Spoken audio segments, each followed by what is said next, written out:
Assalomu alaykum aziz tomoshabinlar. Bugun biz sizlar bilan birga nemis tili darsini 0dan 1ga o'rganishni boshlaymiz.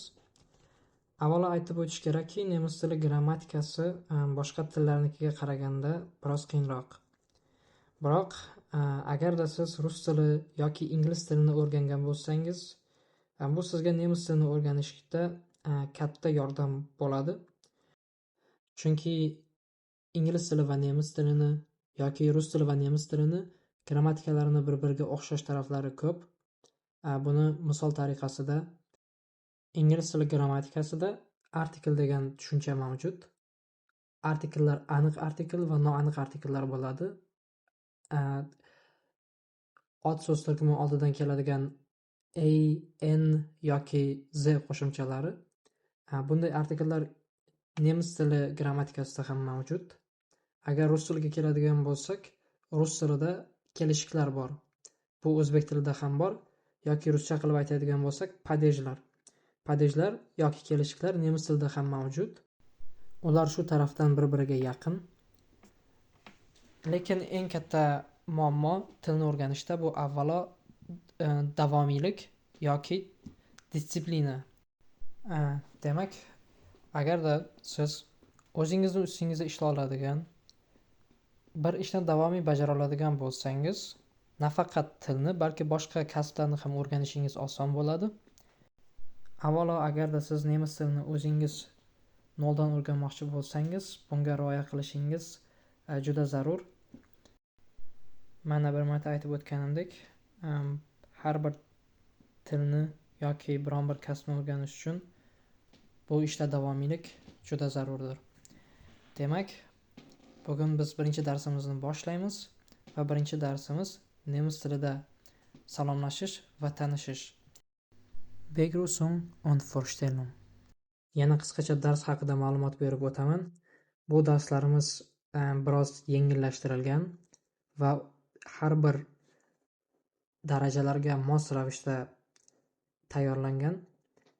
Bugun biz A11, ya'ni nemis tilining boshlang'ich darajasini o'rganishni boshlaymiz va dars davomida biz avvalo yangi so'zlarni o'rganamiz va oxirida biz o'rganganimizni jambast qilamiz va uyga vazifalarni berib o'tamiz.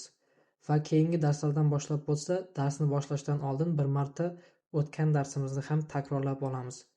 Darslar borgan sari qiyinlashib boraveradi va sizlardan agarda nemis tilini o'rganish niyatingiz kuchli bo'lsa, bir oz harakat va davomiylikni so'rab qolamiz. Demak, boshladik. Nemis tilida tanishish va salomlashish. Begrüßung und Vorstellung. Nemis tilida salomlashish, salom degan so'zni tarjimasi hallo bo'ladi. Agarda siz biroz qisqaroq qilib aytmoqchi bo'lsangiz, hay deyishingiz mumkin. Demak, yana bir marta salom, hallo. Agar qisqachasi bo'lsa, hay. Demak, hallo so'zi o'zimizni ochiq ha harfi bilan yozilganda qanday o'qilsa, shunday o'qilaveradi.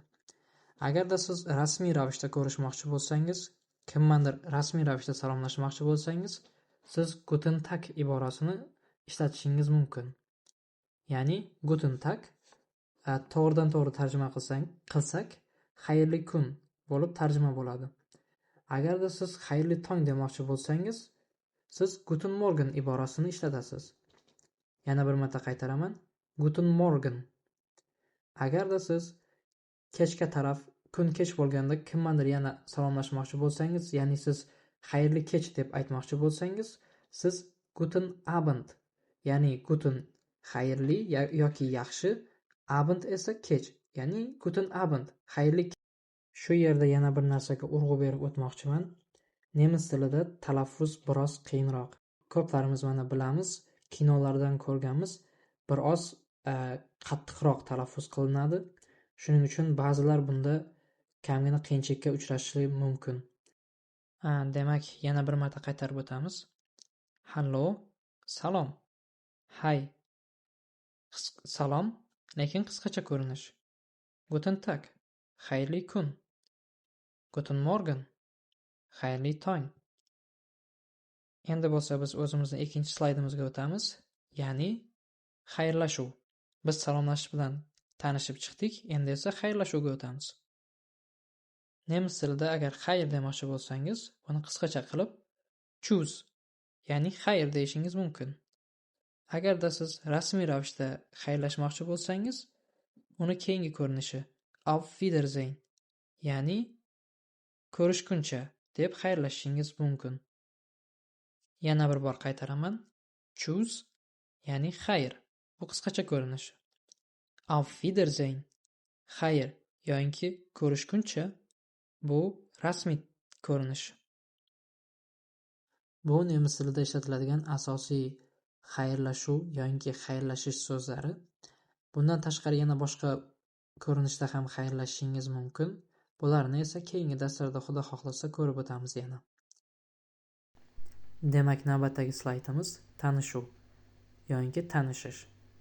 Agarda siz mening ismim Ali demoqchi bo'lsangiz, siz ich heiße so'zini ishlatasiz. Ya'ni ich heiße Ali.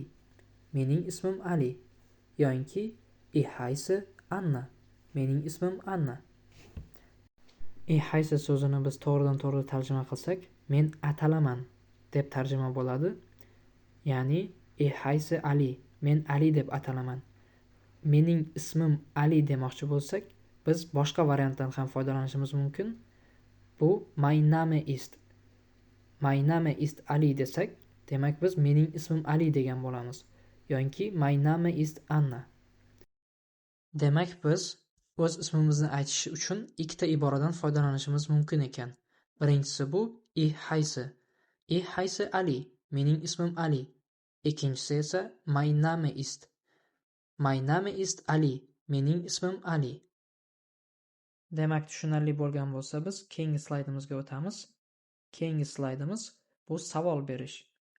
Ya'ni suhbatdoshimizning ismini so'rash. Bunda biz shu iboradan foydalanamiz. Wie heißt du? Sening isming nima? Agar to'g'ridan-to'g'ri tarjima qiladigan bo'lsak, sen nima deb atalasan? Wie heißt du? Ich heiße Ali. Sening isming nima? Mening ismim Ali. Yana biz Wie ist dein Name iborasidan ham foydalanishimiz mumkin. Bu ham sening isming nima deb tarjima qilinadi. Yana bir marta Wie ist dein Name? Sening isming nima? Bu slaydimiz ham tushunarli bo'lgan bo'lsa, biz keyingi slaydimizga o'tamiz. Biz sizlar bilan birga kichik suhbat qurishga harakat qilamiz. Biz bugungi darsda o'rgangan so'zlarimizdan foydalanib, kichik suhbat tuzib ko'ramiz. Demak, boshladik. Hallo, hallo. Wie heißt du? Ich heiße Ali. Endi sizning navbatingiz. Bir marta o'zingiz bularni bir qaytarib ko'ring.